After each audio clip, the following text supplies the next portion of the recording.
ప్రేక్షకులకి ఆ లలితాంబిక అమ్మవారి యొక్క అనుగ్రహం పరిపూర్ణంగా కలగాలని మనస్ఫూర్తిగా కోరుకుంటూ మనం ఈరోజు చంద్ర సూర్య గ్రహణాలు ఎప్పుడు ఏర్పడుతున్నాయి, ఈ గ్రహణాలు ఏర్పడడం వల్ల గ్రహణం ఏర్పడినటువంటి 40 రోజుల వరకు ద్వాదశ లగ్నాల వారు లేదా లగ్నం తెలియని వారు రాసుల వారు ఎటువంటి జాగ్రత్తలు తీసుకోవాలి, ఏ విషయాల్లో కలిసి వచ్చే యోగం ఉంది. గ్రహణం అంటే ఎంతసేపు ఇబ్బందనే కాదు, కలిసి వచ్చే యోగం ఉంటుంది. అయితే చంద్ర సూర్య గ్రహణాల యొక్క సమయాలు చెప్తాను, గుర్తుపెట్టుకోండి.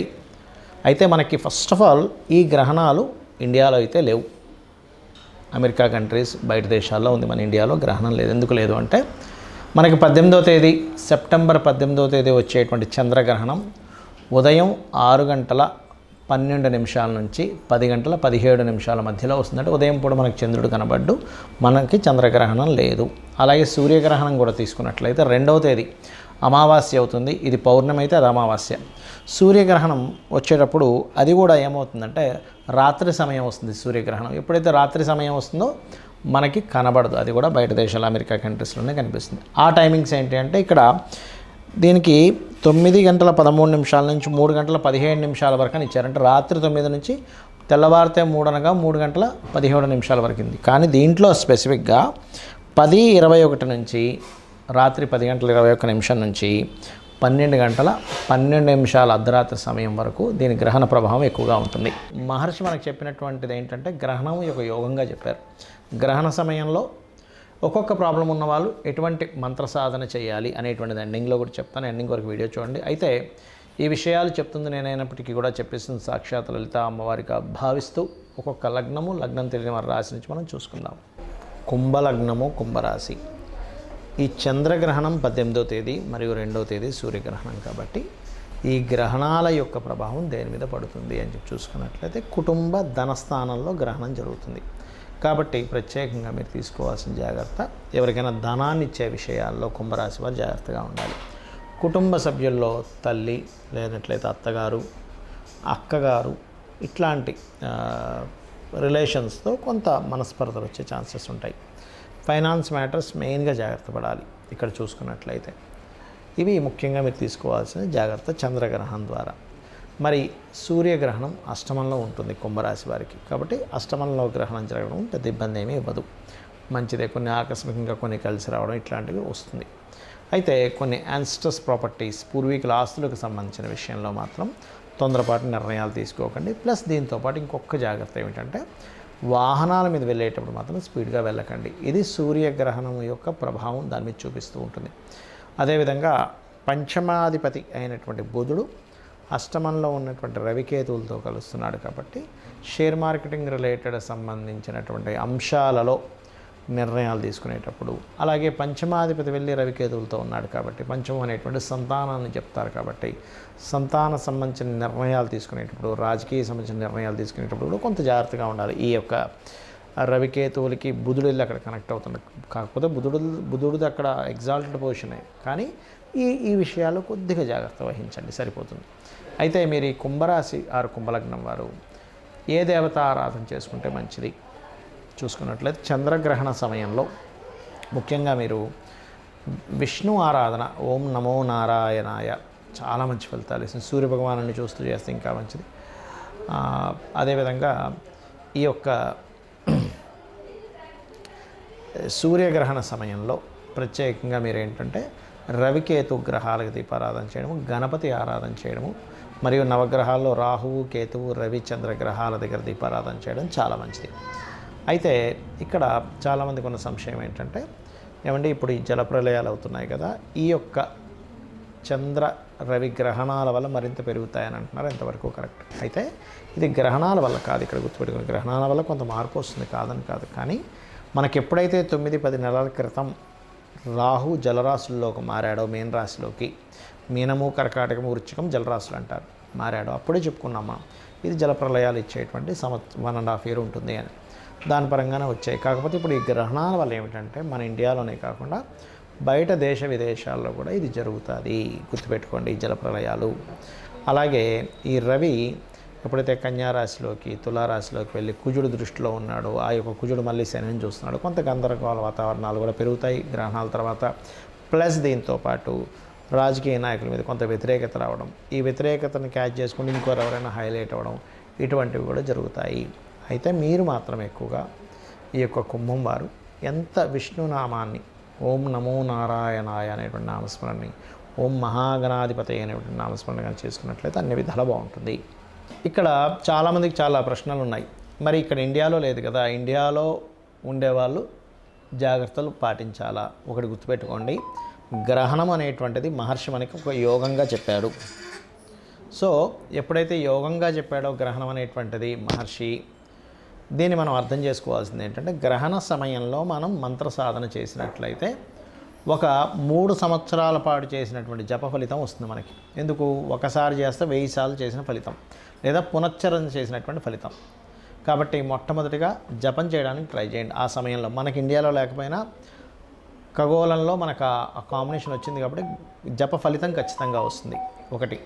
రెండవది ఏమిటి అంటే, గ్రహణం ఎవరికైతే ప్రభావం ఎక్కువగా ఉందో లేదా ప్రభావం లేని వాళ్ళు కూడా దానం ఇవ్వచ్చు, తప్పేం లేదు. ఏ దానం ఇవ్వాలి అంటే, గోధుమలు 1 కేజీంబావు గోధుమలు, బియ్యము అన్నీ కూడా కేజీంబావు, మినుములు, ఉలవలు ఖచ్చితంగా దానంగా ఇవ్వండి. అది సూర్యగ్రహణానికైనా చంద్రగ్రహణానికైనా. దాంతోపాటు రవి చంద్ర ప్రతిమలు ఇవ్వండి. నాగపడిగ ఉన్నటువంటిది ఉంటుంది, అమ్ముతారు మనకి పూజా సామాగ్రి స్టోర్స్లో. ఆ నాగపడిగా ఒక ఇత్తడికి సంబంధించినటువంటిది ఒక చిన్న గిన్నె లాంటిది తీసుకొని దాంట్లో నెయ్యి పెట్టి, ఇంకా మీకు వీలైతే కొన్ని పప్పులు కూడా ఇవ్వచ్చు, తప్పేం కాదు.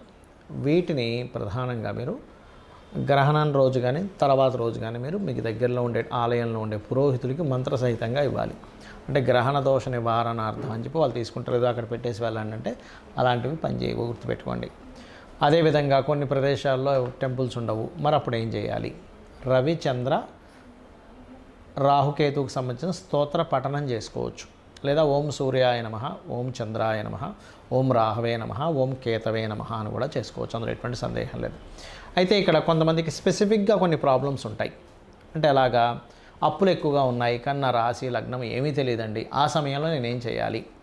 సూర్యగ్రహణం ఆ చంద్రగ్రహణ సమయంలో అనుకున్నప్పుడు ఓం అపర్ణాయై నమః అనే మంత్రాన్ని త్రికరణ శుద్ధిగా మంత్రం మీదే ధ్యాస పెట్టి మంత్రాన్ని ఆస్వాదిస్తూ చేయండి. ఖచ్చితంగా మీకు ఉండేటువంటి అప్పుల బాధలు, మీకు కొత్త అవకాశాలు వచ్చి ధనం అభివృద్ధి పెరిగి అప్పులు తీరుతాయి. నాకు అప్పులు లేవు కానీ ధనాభివృద్ధి కావాలండి అంటారు కొంతమంది. అలాంటి వారు చాలా నామాలు ఉన్నాయి, లలిత సహస్రనామాల్లో 2 చెప్తాను చూడండి.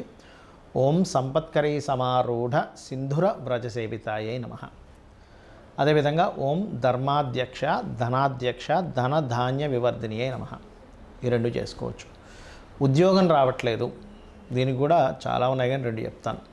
ఏమిటంటే అవి ఓం శ్రీమాత శ్రీ మహారాజ్ఞి శ్రీమత్ సింహాసనేశ్వరి నమః, ఓం మాణిక్య మకుటాకార జానుద్వయ విరాజితాయై నమః.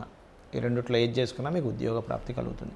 మరి అనారోగ్య సమస్యలు ఉన్నాయండి, క్రీం అచ్యుతానంత గోవింద లేదా ఓం సర్వవ్యాధి ప్రశమని సర్వమృత్యు నివారిణి అగ్రగణ్య అచింత్య రూప కలికల్మషనాశిని. దీనికి లలిత సహస్రనామాల్లో ఒక లైన్ చదివి మళ్ళీ ఈ మంత్రం పెట్టి మళ్ళీ ఒక లైన్ చదివి అలా కూడా చేస్తారు. అంటే అలాగా ఓం శ్రీమాత శ్రీ మహారాజ్ఞి శ్రీమత్ సింహాసనేశ్వరి సర్వవ్యాధి ప్రశమని సర్వమృత్యు నివారిణి అలా అంటే ఒకసారి ఒక లైన్ చదువుతారు, మళ్ళీ మధ్యలో ఇది పెడతారు, మళ్ళీ అలా దాన్ని సంపుటీకరణ అంటారు. అలా చేస్తే కూడా చక్కటి ఫలితాలు వస్తాయి. అదేవిధంగా మరి కొంతమందికి మానసికంగా ఇబ్బందులు కానీ లేకపోతే పని మధ్యలో ఆగిపోతూ ఉంటుంది. అలాంటప్పుడు అంటే సగంలో ఆగిపోయిందండి, సగం పనే ఆగిపోయింది అంటూ ఉంటారు, అన్నీ సగమే అవుతుంటాయి వాళ్ళ లైఫ్లో. అలాంటి వారు ఓం అష్టమీ చంద్ర విభ్రాజ దళికస్థల శోభితాయై నమః. ఇది చేసుకోవచ్చు హ్యాపీగా. ఇలాగా 1 కాదు 2 కాదు. కొంతమంది మనసు బాగోదు అసలు, ఓం మనస్వినియై నమః. వివాహం అవ్వట్లేదండి, చాలామందికి ఇవాళ రేపు వివాహం అవ్వట్లేదు. అలాంటి వారు ఓం కామేశబద్ధ మాంగళ్య సూత్ర శోభిత కందరాయై నమః. లేదండి వివాహం అయింది కానీ మా ఇద్దరి మధ్యన సరైనటువంటి సామరస్యం లేదు, ఎప్పుడు గొడవలు, విడిపోతామేమో అని అనిపిస్తుంది, మాటిమాటికి చికాకులుగా ఉంది, మా ఇద్దరి మధ్య పెళ్ళైన రోజు నుంచి ఇబ్బంది ఉంది అనుకునేటువంటి వారు సింపుల్గా ఏం లేదు, ఓం శివకామేశ్వరాంకస్త శివా స్వాధీన వల్లభాయై నమః చేసుకోవాలి. మరి ప్రతి పని ఆటంకాలు అవుతుంది, నాకు భగవంతుడు అనుగ్రహం లేదేమో, ప్రతిసారి నాకు ఏదో ఒక ఆటంకం అవుతుంది అన్నప్పుడు ఓం గణేశాయ నమః చేసుకోవచ్చు. లేదా ఓం కామేశ్వర ముఖాలోక కల్పిత శ్రీ గణేశ్వర. ఈ నామం చేయడం వల్ల గణపతి యొక్క అనుగ్రహము, అమ్మవారి యొక్క అనుగ్రహము మరియు ఆ పరమేశ్వరుడి యొక్క అనుగ్రహం కూడా కలుగుతుంది. ఇలాగా మనం ఒక్కొక్క దానికి ఒక్కొక్కటి చూడ్డానికి నామాలే కానీ చాలా గొప్పగా పనిచేస్తాయి. ఇవి ఒకటే కాకుండా శ్రీమాత్రే నమః చేసుకోండి. ఎంత నోరు తిరగదండి. శ్రీమాత్రే నమః, శ్రీమాత్రే నమః అని మనసులో చేసుకోండి. మనసులో దాన్ని ఎలా అంటే ఇక్కడ ధ్యాస పెట్టి ఆ మంత్రం ఇక్కడ నుంచి పలుకుతున్నట్టుగా చేయాలి. అలా కాదండి నాకు విష్ణు అంటే ఇష్టం అంటారా, ఓం నమో నారాయణాయ చేసుకోవచ్చు. లేదండి నాకు వెంకటేశ్వర స్వామి అంటే ఇష్టం అంటారా, ఓం నమో వెంకటేశాయ చేసుకోవచ్చు. ఓం మహాగణాధిపతయే నమః చేసుకోవచ్చు. ఇలాగా 1-2 కాదు, ఏమైనా చేసుకోండి. కానీ మనసుని అలా లగ్నం చేస్తూ మరి పట్టు స్నానము విడుపు స్నానము కూడా చేయొచ్చు. మనకి ఇక్కడ గ్రహణం లేకపోయినా చేయాలి. అలాగే నేను బయట దేశాల్లో గ్రహణం ఉంటుంది కాబట్టి బయట దేశాల్లో ఏ రాసుల వాళ్ళకి అయితే సంతానం సంబంధించిన విషయాలు జాగ్రత్త పడాలో చెప్పాను, ఆ విషయాలు జాగ్రత్తగా ఉండండి 40 రోజులు. అదేవిధంగా దర్భ, మనకి తినేటువంటి పదార్థాలు గ్రహణానికి ముందు దర్భ వేస్తారు. అలా దర్భ ఖచ్చితంగా వేయండి. ఇవి గనక పాటించినట్లయితే గ్రహణం అనేటువంటి దాన్ని ఒక యోగంగా భావిస్తూ మీరు చేసినటువంటి మంత్రము ఒకసారి చేస్తే 1000 సార్లు చేసిన ఫలితం రావడం వల్ల మీ పాపకర్మ దగ్ధమవుతుంది. అయితే ఒక్కటి గుర్తుపెట్టుకోండి, జపం చేసేటప్పుడు ఖచ్చితంగా పంచె కట్టుకోండి. షార్ట్స్ మీదో ప్యాంట్ల మీదో చేయకండి. అలా కుట్టిన వస్త్రం కట్టుకోవడం వల్ల అది దిగంబరంగా చేసినటువంటి ఫలితం వస్తుంది. కాబట్టి దయచేసి ఇది పాటించండి.